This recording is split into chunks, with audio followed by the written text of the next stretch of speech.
जब माँ बाज खाने की तलाश में घोंसले से दूर गई हुई थी, तभी शैली चुपके से उसके घोंसले में घुस गया। छोटा और कमजोर चूजा आने वाले खतरे से बिल्कुल अनजान था। उसे डर का एहसास तब हुआ जब बहुत देर हो चुकी थी। शैली उसे अपनी चोंच में पकड़कर जल्दी जल्दी अपने ठिकाने की तरफ ले जाने लगा। उसे पता था कि माँ बाज से पंगा लेना आसान नहीं है, इसलिए वो बस जल्दी से जल्दी वहां से निकलकर किसी सुरक्षित जगह पर जाकर उसे आराम से खाना चाहता था। उधर कुछ ही देर बाद माँ बाज अपने बच्चे के लिए खाना लेकर खुशी खुशी वापस घोंसले की तरफ लौट रही थी। लेकिन जैसे ही वो घोंसले में पहुंची, सब कुछ जैसे खत्म हो गया हो। उसका बच्चा वहां था ही नहीं। वो समझ ही नहीं पाई कि आखिर हुआ क्या है। इधर रास्ते में शैली को भी अचानक एहसास हुआ कि कुछ गड़बड़ है। वो तुरंत अपनी रफ्तार बढ़ाकर भागने लगा, लेकिन माँ बाज ने बहुत जल्दी हालात समझ लिए। उसका दुख अब गुस्से में बदल चुका था और वो किसी भी हाल में अपने बच्चे को वापस लाना चाहती थी। माँ बाज की नजर बेहद तेज होती है। वो आसमान में उड़ते हुए चारों तरफ नजर दौड़ाने लगी। कुछ ही पल में उसने देख लिया कि उसका बच्चा एक शिकारी के मुंह में है। बिना एक सेकंड गंवाए उसने अपने पंख फैलाए और सीधा उसका पीछा करने लगी।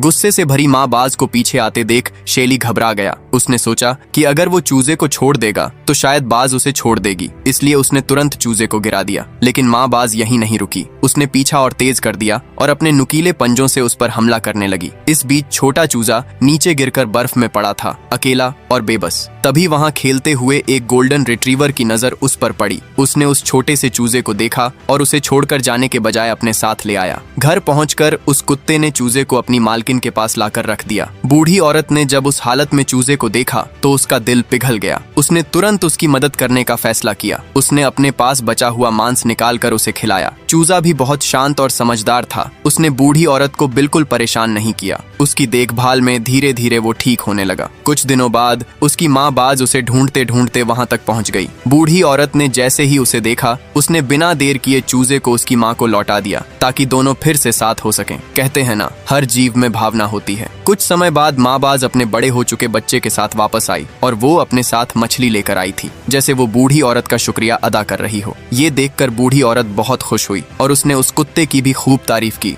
जिसने सही समय पर उस छोटे से चूजे की जान बचाई।